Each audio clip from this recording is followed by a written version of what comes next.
Hello and welcome back to the Emberhart podcast.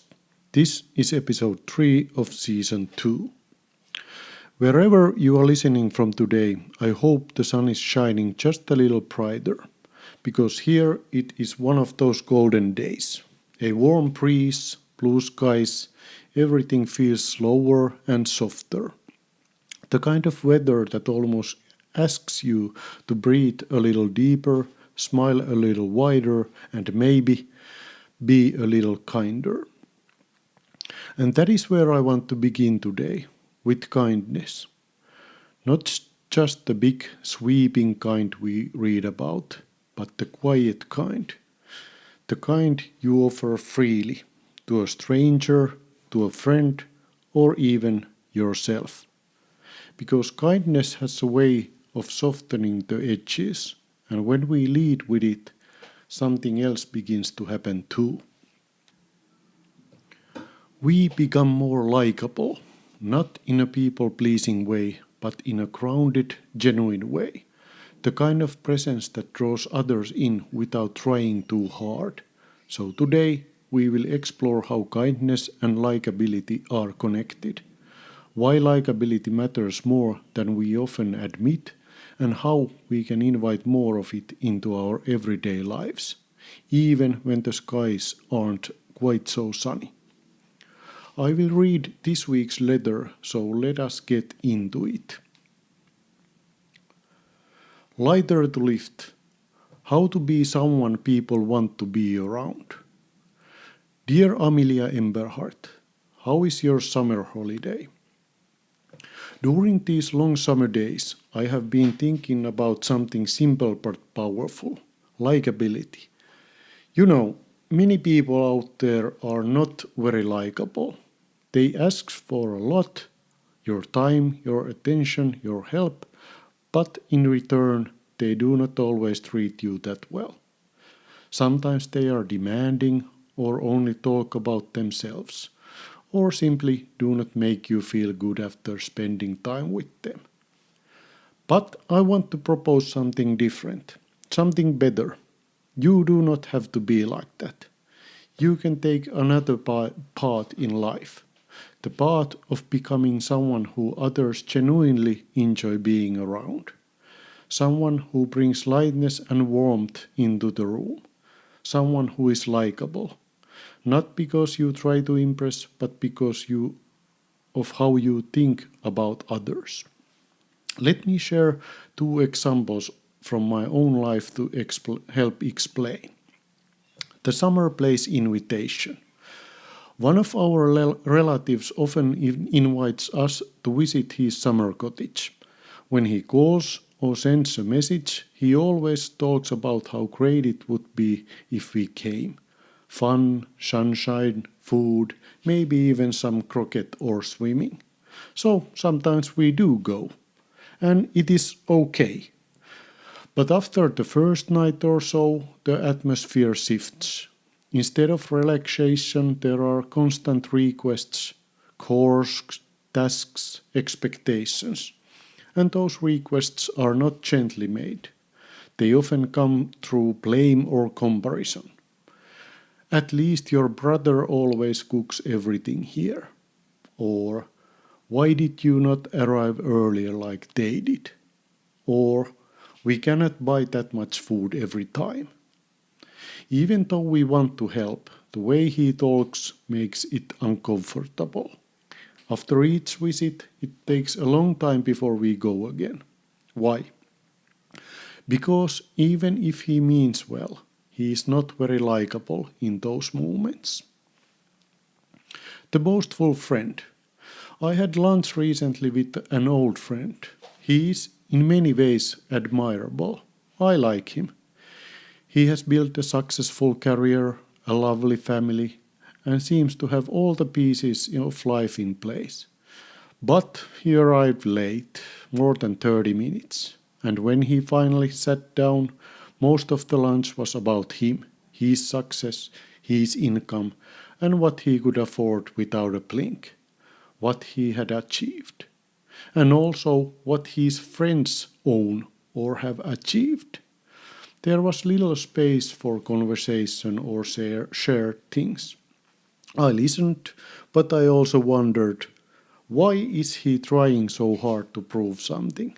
And to whom? That lunch stayed with me, not because of the success stories, but because of the feeling it left behind. I might not have achieved all those things, but I have achieved a mental place in which I do not have to prove that much. That is something. These two examples reminded me of a principle from a book we have talked about before, The Magic of Thinking Big by David Schwartz. There is one section I love, titled Think Right Toward People. Let me share some of its wisdom with you. Take initiative in building relationships. Do not wait for others to make the first move.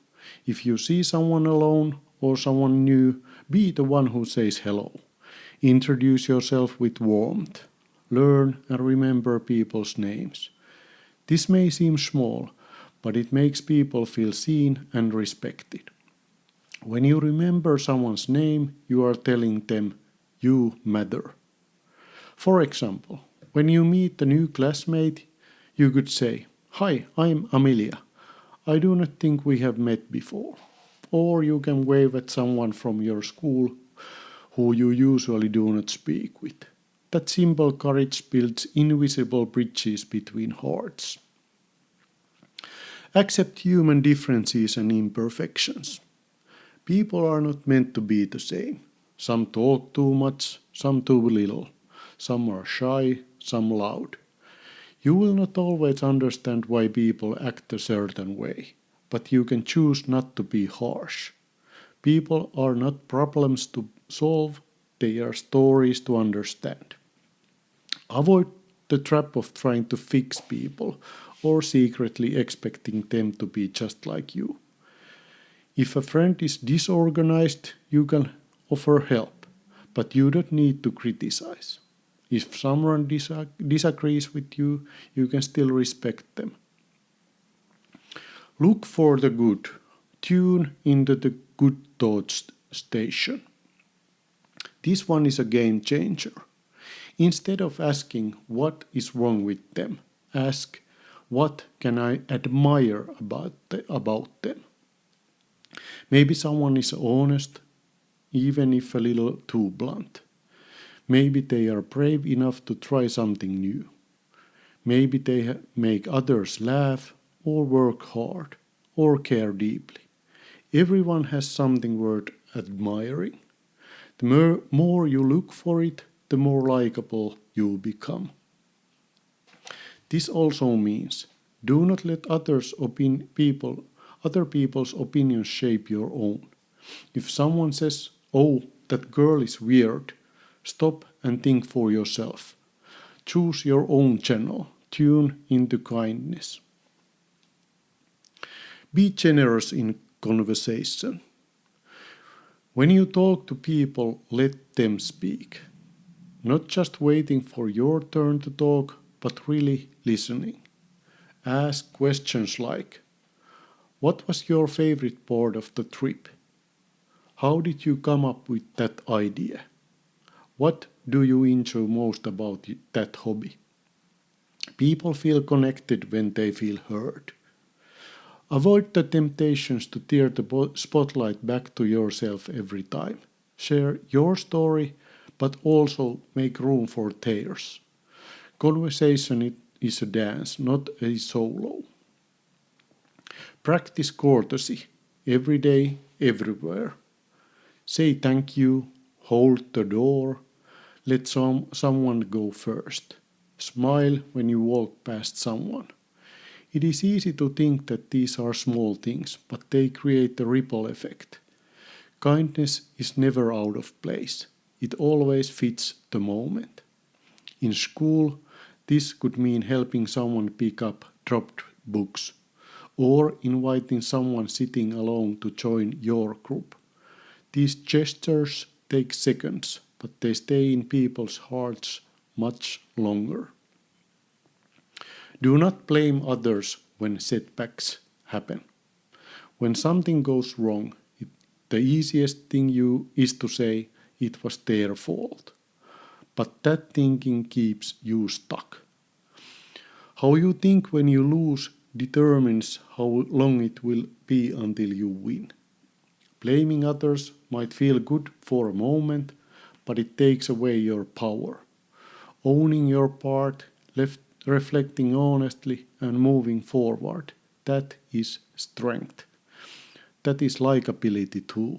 People admire those who respond with humility and resilience.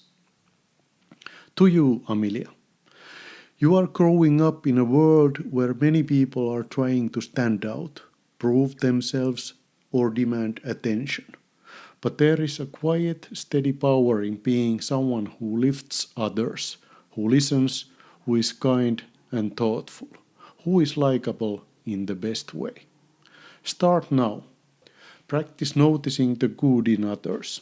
Try to make someone's day better, not heavier. Listen when people speak. Smile more often. Ask questions. Be genuinely interested. And always, always remember, likability is not about being perfect or pleasing everyone. It is about your mindset towards people. Let your warmth be your strength. And for me, as I write this, I reflect on those two people, the relative and the friend. It is easy to judge them, but I want to do better. I want to see the good in them, even if it's buried under pride, stress, or old habits. Maybe the relative feels unappreciated. Maybe the friend is carrying doubts behind all that success and the resulting talk. How can I take this advice myself?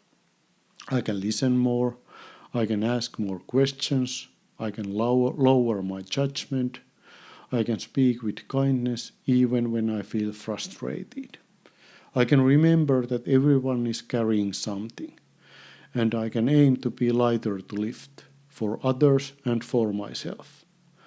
That is my practice for this summer. This is your moment. Take command and show us the path.